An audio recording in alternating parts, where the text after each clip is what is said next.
Under the Jolly Roger. This is the story of one pirate, mostly known as Jeremy Albatross. He never loses heart and is assured that luck will always shine upon him, even when his beloved black unicorn is lost in a catastrophe. He ends up on a desolate island without a chance to escape. Even then, he doesn't lose hope. Pirates and Palms. Jeremy has been shipwrecked and has washed up on an unknown island. To complete the scenario, capture an abandoned fort and build it into a castle. Jeremy will be limited to level 6, but will transfer to the next scenario. Excellent. Essentials Life of a Pirate. Horizontalist. Okay, wow. Alright. That's too fast of a scroll. Hold on. Oh my goodness. Okay.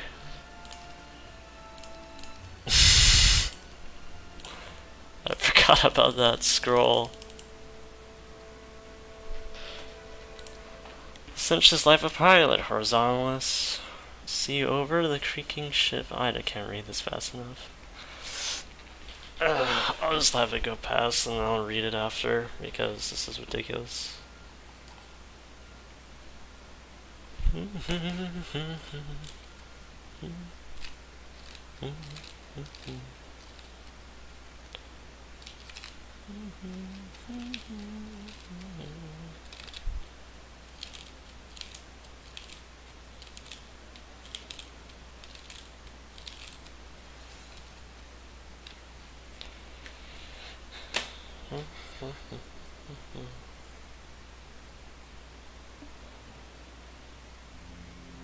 Alright, let's read what that cutscene said.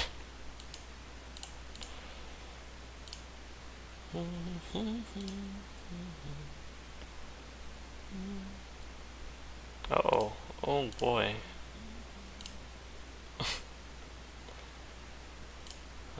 Previous spawn.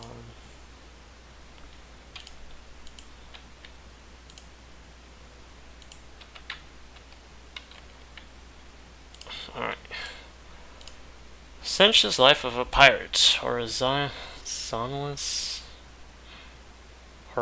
see over the creaking ship in the wishing salty wind. The young pirate Jeremy Albatross relishes it, till one day he finds himself at the death's door. A doomed path it was, or a chain of eventualities. Desperately trying to lose the chase of Arathians, Jeremy leads a black unicorn, his caravel, right into the heart of a storm. He puts his trust in the fortune and was in complete denial of the fact that these homogeneous tempestuous waves may overturn the ship and send it into Davy Jones's locker. However, I apparently clicked on and paused the cutscene. That's great. However, the fortune smiled on Jeremy, though not exactly in... Let's just read. Yay! Let's see, it's caravel. The fact that these homogeneous, tempestuous waves may overturn the ship and send it to Davy Jones' locker. However, the fortune smiled on Jeremy, though not exactly in the way he would prefer. The ship cannoned into the rocks and got a massive hole. It was impossible to repair the damage. However, the crew managed to haul Black Unicorn up to the nearest land and abandon it on the inshore riffs. At least Jeremy Albatross is alive, as well as a good quarter of his crew and his faithful mate Peaches. The golden beach of an unknown island, the blue sky over their heads, and the green sea lasting up and beyond the horizon. A new adventure awaited them. I could hear the crashing waves as I sat on the sand, gazing at my left leg. It was bare, like the right one. My left boot had drowned in the shipwreck. This would not do. I'd have to find some sandals or something. The pistol was to the right of me, full of water, and therefore useless. Should any threat appear on the horizon, my saber would be my only hope. Fortunately, it was one mighty fine blade, all the way from Regna. They had tasted plenty of enemy blood. A nearby voice broke the silence. We managed to hunt down everything the sea didn't wash away. I turned to see my first mate Petrus. Though he was in his 40s, that old salt still possessed great skill and clarity of thought. Petrus sat down beside me and gazed sorrowfully at the debris of the black unicorn, which drifted in pieces on the ocean tides. Soon it would wash away entirely, leaving no trace of its existence. "Are we full on grub?" I asked, hoping to get clear on our situation. "Enough for a week, maybe. Hell, it may be for the best that not so many lads survived the crash," grumbled my first mate. "Where are we?" I asked as I got up, brushing sand from my tattered jacket. "Think we are on the island, somewhere between Nigon and Eofol," Petrus replied. "I have a strong feeling we are stuck, Captain." "Why do you say that?" I inquired. "There are no human settlements over here, only barbarians and damn bloody beasts. If we don't find a place to settle within a week, we'll be overcome by famine, ammunition shortage, disease." "Oh, come on. There's never been a situation Jeremy Albatross couldn't overcome," I interrupted as I turned to look at the jungle. It was a dense, dark green living mass within which large, bright flowers bloomed. In those forest depths lurked snakes, giant mosquitoes, and other dangers. I feel like dozens of predatory eyes were staring at us from the jungle, waiting to lure us into a trap. Would Jeremy Albatross face his last days on this damn island? "Hey, you rogues," I called out. "Hurry up and grab all you can carry. Let's see what surprises this cursed island has prepared for us." Oh boy. "Hey, Captain, take a look," a lad yelled, beckoning to us. A waterfall cascaded down a rocky cliff, surrounded by stone statues of women. I'm no mage, but I sense a magical presence here. It didn't take long before I remembered the magical creatures from the plane of water known as nymphs. Regnant mages summon them frequently for their own purposes. "We might have allies in this godforsaken place," I said, smiling. "What do you mean?" Petrus asked. "Did you ever see those regnant mages walking around in the company of female water spirits? It wasn't their good looks that got them all those beautiful women. Those little darlings are nymphs. Somebody told me that they came into this world from the plane of water when regnant mages opened a portal there," I said, hopping on one leg. I desperately needed to find some footwear. "What makes you think they're going to help us? You don't look like a mage to me," Petrus said skeptically. "Petrus, just calm down," I grinned. "Even if my charming smile doesn't convince them, a few coins will do the trick." We've got coins?" asked Petrus in surprise.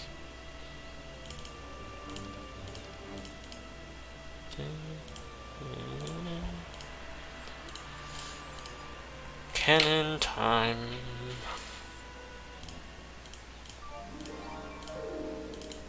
Hey, that's pretty good. Ooh, I'm taking that instantly, yes. An arrow whistled within inches of my ear. Petrus jumped behind a tree just in time as I quickly followed suit. "It's a trap," yelled one of our boys. "Thanks." I understood that this wasn't a welcoming party. Squinting, I managed to spot our culprits hidden in the undergrowth. They looked like lizards dressed in loincloths. Loincloths? The lizardmen were standing ready with their bows, obviously not here for negotiations. Yeah, that's pretty good, actually. We were fighting our way through the dense, boggy jungle. I stepped carefully, trying not to cut my left foot. Damn it, when will I find myself some footwear? I could, of course, demand someone in the crew to lend me one of their boots. Who's the captain here, anyway? I didn't want to test the battered morale of our small squad for no reason. I have to be an example to the lads. I have to show them that I, their bold captain, don't feel a thing stepping on these accursed thorny lianas. "Listen, Petrus. Why the hell would Arathians build an outpost here?" I asked, trying to distract myself from the pain in my feet and from worries about whether that last spike had been poisonous. "They were exploring actively once, roaming across the seas, searching for new lands. The war with Eofol and Nigon broke out. Griffin-Hart urgently called back many of the garrisons. Anyone left behind was forgotten. Then, after the war, everyone was busy restoring the kingdom and dealing with the elves and necromancers. 'Twas obvious that my first mate was about to give me another history lesson. "Why do you know all of that so well?" I wasn't always a pirate captain, answered Petrus with a grin. By the way, there's another spike where you're about to step. Thanks, but I saw it already, I grumbled, barely avoiding the spike and placing my foot in a safe spot at the last moment. Do you mean to say that there may be Rathian soldiers over here? Feigning optimism, Petrus replied. If they weren't killed by the local barbarians, they may have become pirates or smugglers. This strait is a lively place, after all. Yeah, he doesn't have a spell book. We walked through the jungle, slowly but steadily. We sent an agile sea dog in front to warn us of any ambushes. Local folk had already shown us their hospitality. Captain, the sea dog was running towards us, his hands and legs bloody. Report immediately. Is there an ambush up there? A fort, announced the pirate, catching his breath. There's a fort to the north, Captain, with some of them bloody gnolls inside. A fort here in these godforsaken lands, I said, astounded. Probably old Rathian outposts, surmised Petrus. In the days of old King Griffinheart, such outposts were built on pretty much any habitable island. I don't know, that's how you correctly say that, but okay. Interesting, I said aloud. I put my hand on the sea dog's shoulder. You, wrap those wounds and rest a while. You've done well. We'll continue toward the fort and kindly ask the gnolls to find another place to settle. Kindly.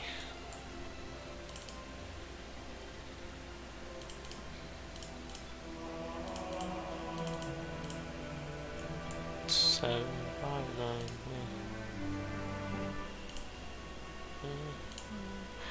kept encountering skulls impaled on stakes. I've heard that wild orcs mark their territory that way.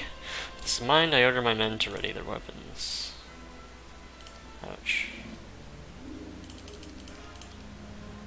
Ouch. That's gotta hurt. Yeah, that's gotta hurt. You actually can't reach. Oh, well, there you go. Teleport away.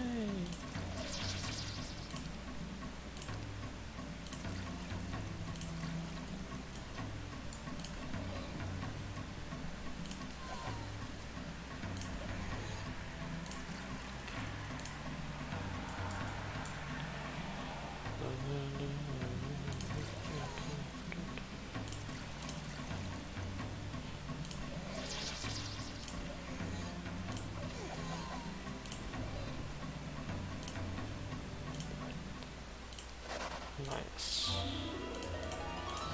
Cards of Prophecy.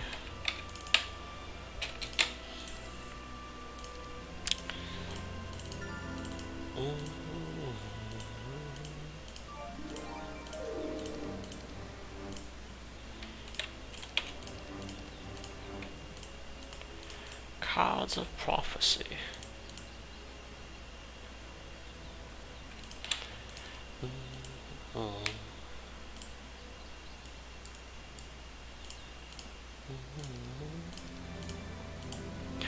Surely it wasn't a Rathian outpost. The basic structure was still intact, but the walls were worn down and overgrown with swamp vegetation.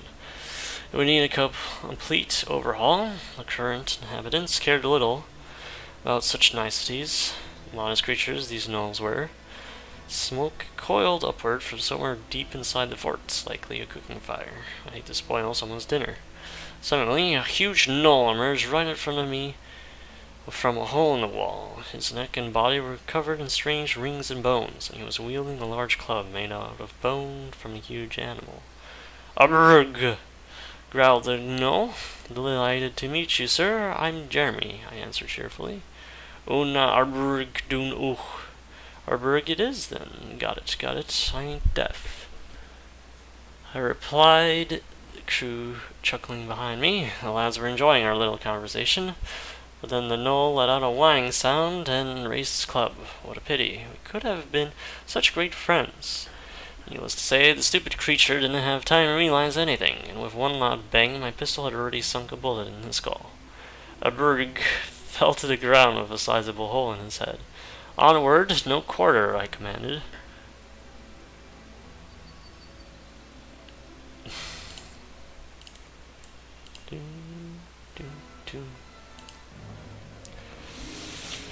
No quarter. Oof.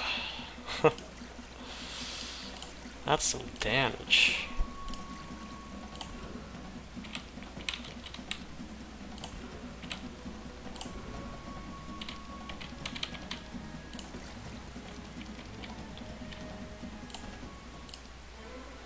I'd take tactics, but I have too many skills already. Ah, yes, a marketplace. Oceanids. Bum bum bum ba da da dum dum.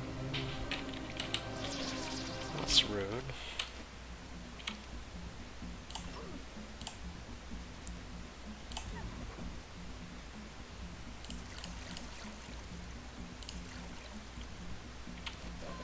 You killed him.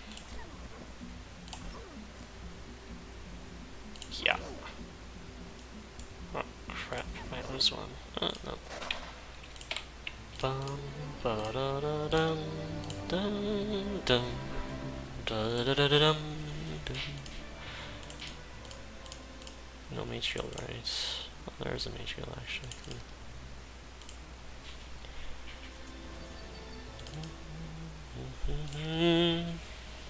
Coming story that is written with better English by Russians than the Shadow of Death written by Americans.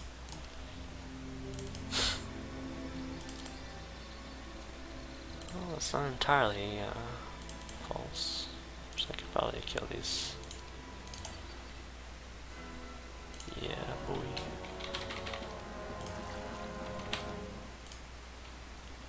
Fire the cannon.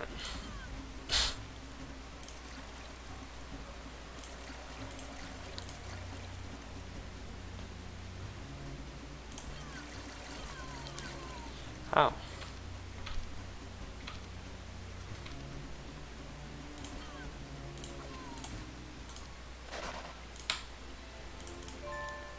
Stone skin. There be pirates here.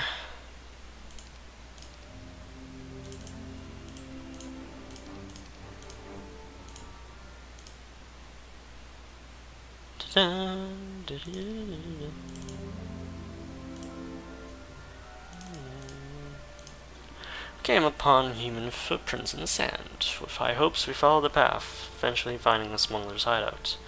They were unloading something from a boat when they spotted us. They appeared startled, but their sabers came out quickly. Captain, don't kill them all, whispered Petrus. Just kill the hot-headed ones, and maybe the others will join you. Maybe. That's not what I meant to do. Ah, quicksand hole.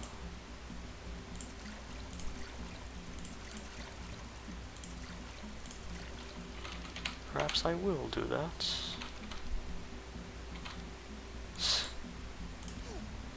Cannons! Oof!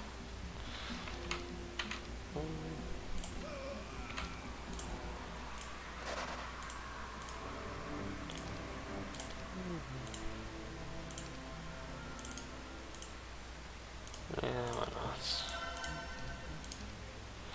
I was standing on the overgrown walls of the Rathian fort, observing my surroundings with my spyglass. Such an invaluable tool. I'm damn lucky it didn't sink with the ship. The island was much larger than I had originally assumed. Stretched far to the east, fading off into the distant haze. This place would be great for raids. We just have to set everything up nice and tidy, repair the outposts, build some roads, and tame the local cannibals and other arborigers. I also found a new pair of high boots. No idea where those brainless gnolls found them, but they fit me perfectly. Jeremy, how are you finding the place? Yelled Petrus from below.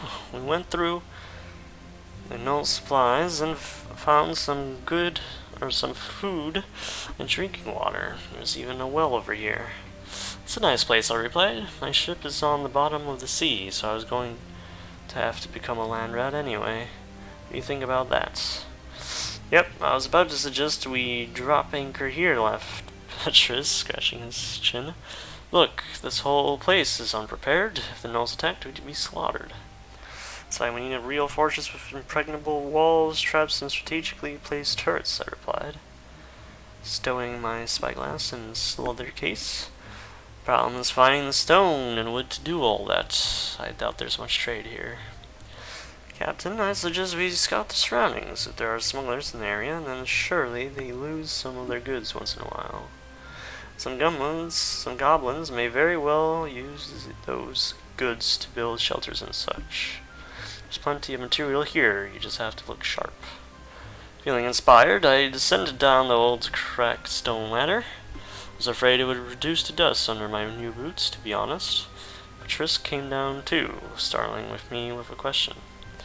Captain, what are we going to call our fortress? Utopia, I said with a smile.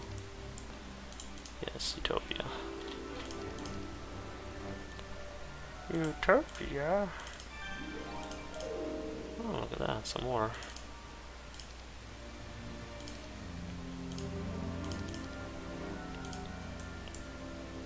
Let's lose some range units, boys. So now let's deal with the serpent flies, maybe.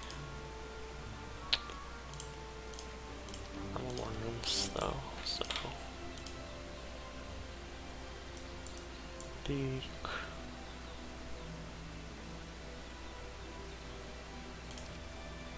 Our fears were justified. Late last night, a mob of gnolls and goblins armed with swords and blowpipes approached Utopia. Someone from our group fired a musket shot, and a terrified mob scattered into the forest. The locals weren't properly organized to attack last night, but sooner or later they will gather their courage. The sooner we raise our defenses, the better. Let's kill these gorgons. Unexpectedly, we spotted our scout running toward us at top speed. He flew right past me before I could even get a word in. As we scanned our surroundings in confusion, and several enormous beasts leapt out from the jungle. They looked like a cross between a cow and a basilisk.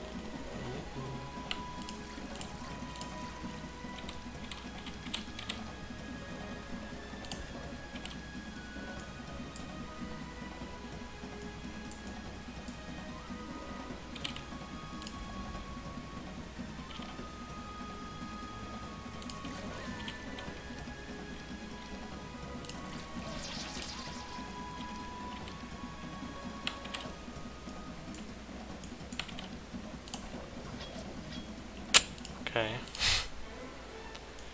Spirit artillery, of course.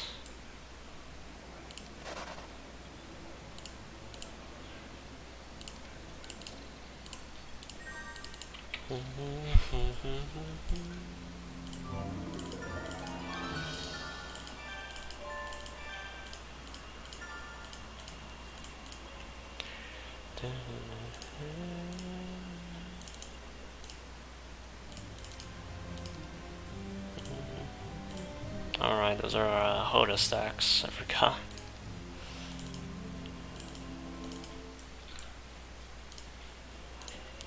There was a loud stir coming from the jungle. Fueled by curiosity, so the crew and I went to investigate. As we moved in closer, the sounds seemed to be coming toward us. I was about to command the group to turn around, when suddenly a barrage of mosquitoes flew out of the jungle, each the size of a gull. Barely managed to unsheath my saber. Yeah, that's fine. If it's 1,000, I'm taking it. Yeah.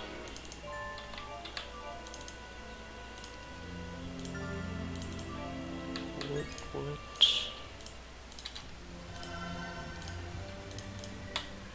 Came upon an abandoned wheelbarrow with a large, usable piece of stone beside it. I was sitting near the campfire last night and realized that 2 weeks had passed since the Black Unicorn had sunk. There's no greater disgrace than for a Regnan to lose his ship. Your ship reflects your status, represents you. The love I had for that vessel. So many glorious days were behind us. Even if I managed to build or steal a new ship, everyone in Regna would know it wasn't the Black Unicorn. The rumors would spread. Jeremy Albatross has been stripped of his manhood.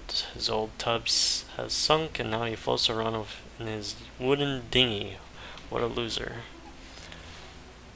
It's a bit early to be thinking about my return to Regna. I should find my older brother Bidley.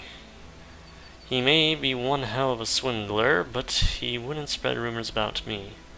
I'd have to ask him, as a brother, to find me a new ship, a better one than the Black Unicorn, so that those gossipers from Regna would think I had just swapped my old ship for a new one. Great idea. I do love myself for my gift of finding a way out of any situation. It's true what my mother said, that Billy got the wits while I got the luck. Hard to say which is more important.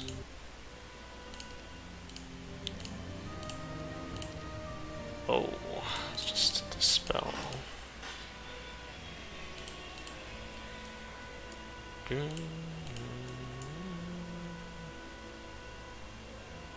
What the hell? Spears struck the ground right under my nose. I jumped backwards, cursing under my breath, and managed to spot another group of lizardmen sitting in the trees. Yeah.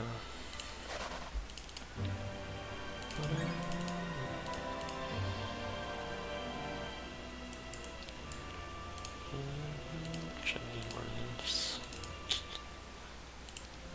Okay.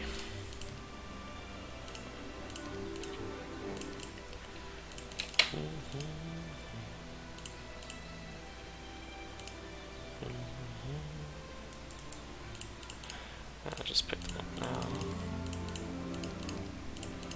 As much as it is Hoda. I would not expect to see mages here, but that structure towering over the jungle, I've seen those on Bricada's coast before. But here, Beatrice jabbed my arm, and wouldn't you know it, I turned to see mages appear out of thin air. One of them yelled, "Aha!" Malcolm wasn't brave enough to show up himself, so he sent pirates. But we will not reveal our secrets. Who the hell's Malcolm? Well, I don't think we'll have time to explain ourselves. Yikes.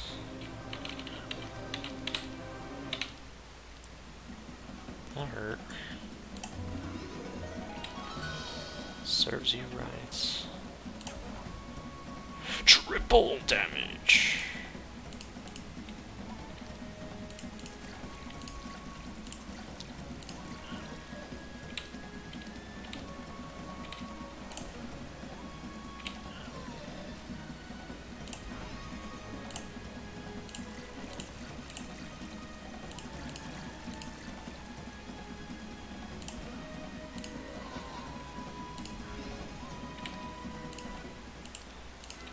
Excellent. I don't remember. We got knowledge, so we should get spell power.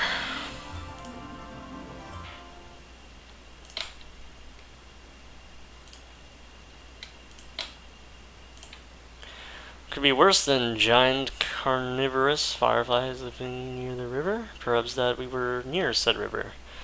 Perhaps that said that those said fireflies were looking at us. I managed to shoot a few of them down, but it did not deter the rest of them.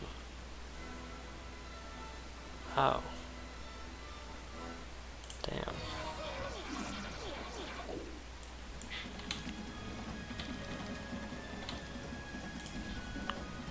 Excellent.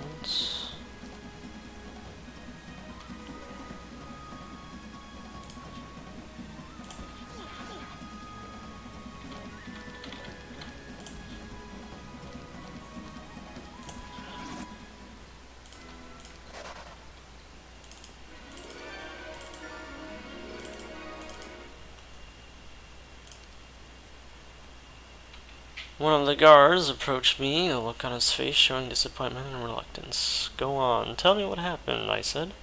"Captain Jeremy, we have a problem with the savages. Those cowards snuck into the fort during the night and grabbed everything that glittered. They didn't have enough wit to take our wood and stone." "All right," I sighed. "I hope next time they drag away those good-for-nothing guards and cook them over the bonfire."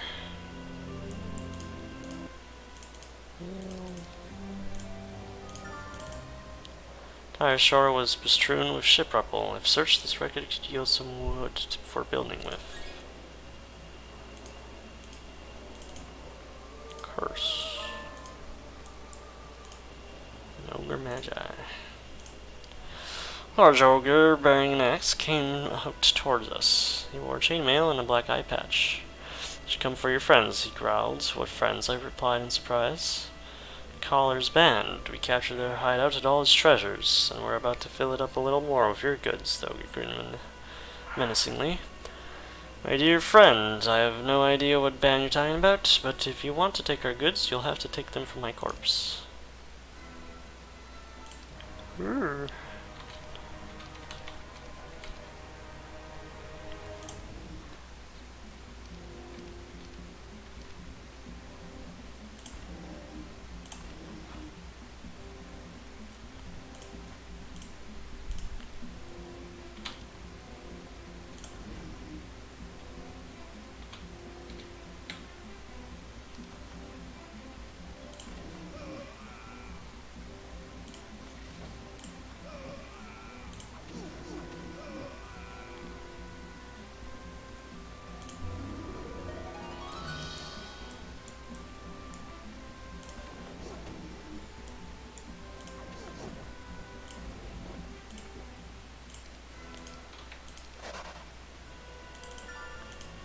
Excellent. Awoo. More pirates.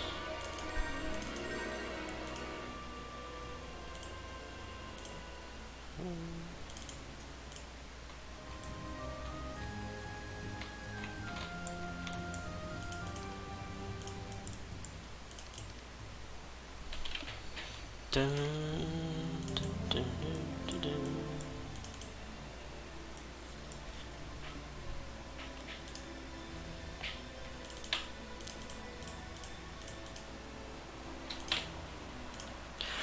Piercing screech sounded above us. Looking up, I spotted huge predatory birds circling over us.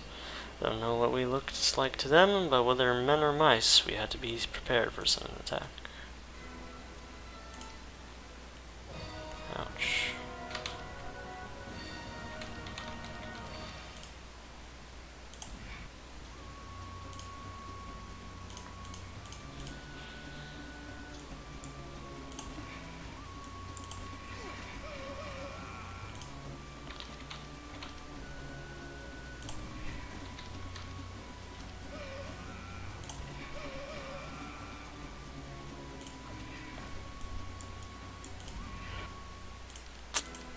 Of course.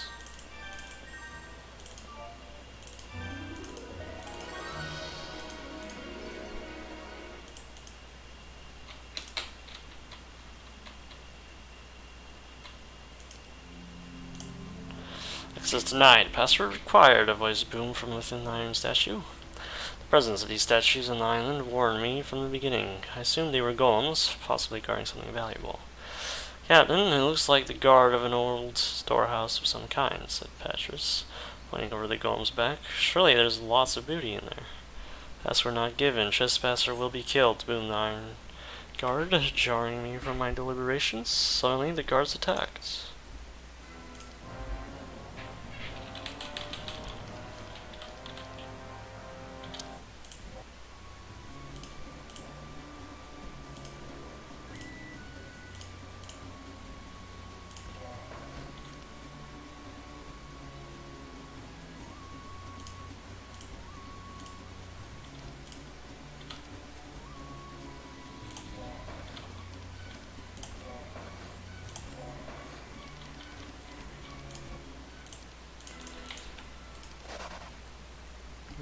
Amazing.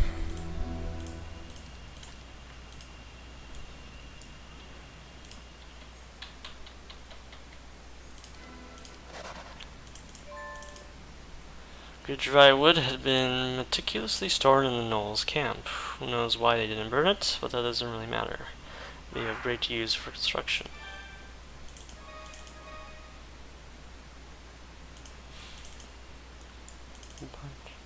Mercenary captain, step forward. What the hell? This is our secret encampment. Nobody knows of it. Guys, relax, I said. Me and the lads are merely exploring the island. We'll relax you permanently, laughed the swashbuckler, drawing his sword.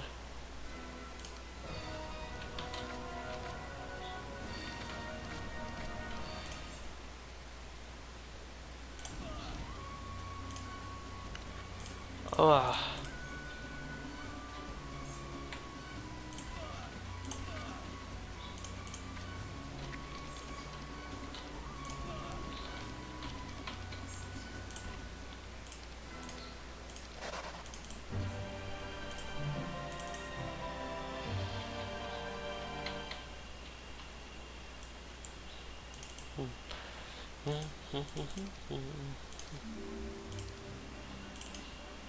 Captain, come here quick, Patience called excitingly. Brush my mate and found him on his knees examining something on the wet ground. He was positively beaming, which was very odd. Beatrice is not the type who greets you with a wide smile on his face. There are wagon traces here, Captain. Explains, somewhere on this island there are people or creatures smart enough to use wagons. Can use indeed, I agreed. We'll have to carefully scout the island once we're set up here. Something tells me we have plenty of adventures ahead.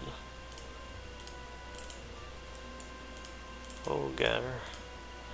Those unpleasant creatures in existence, after wild orcs or wild ogres. And the latter are even dumber than the former. Dressed in hides with skulls hanging off their fetid clothing, these great shambling green hulks were breaking through the jungle. They could be heard from miles away, and those huge cudgels they carry can smash a human like a bedbug. So I advised the troops to quickly retreat to safe grounds before opening fire.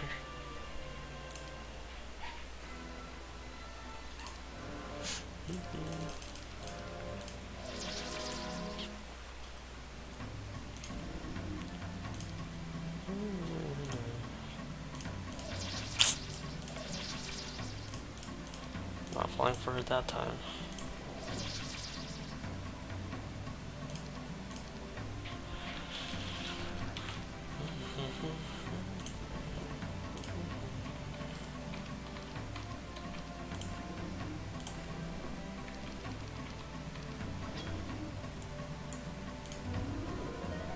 Ouch.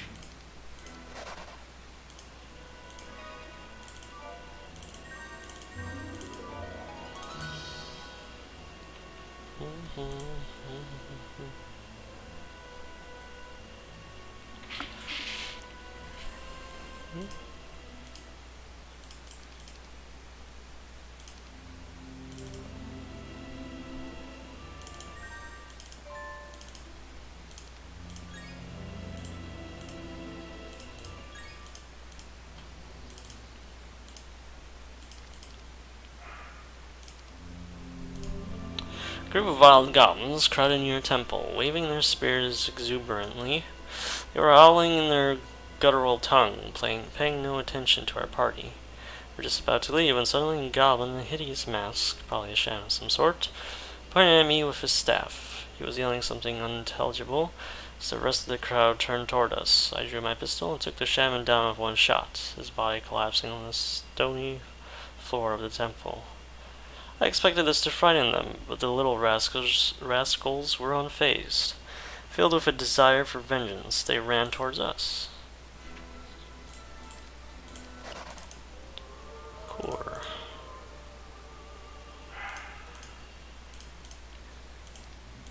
It's a core.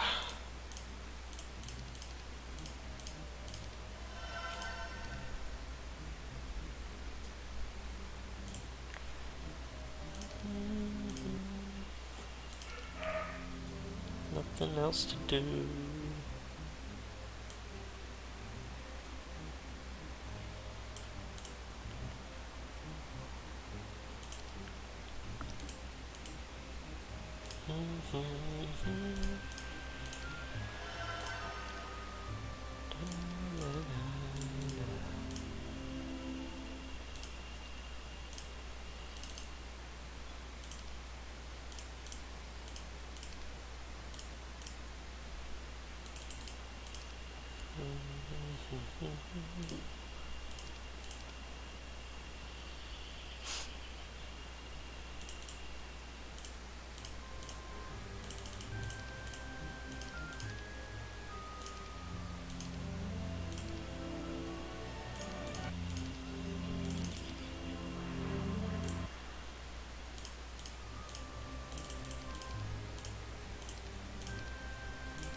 Congratulations, you have successfully upgraded your town and can claim victory.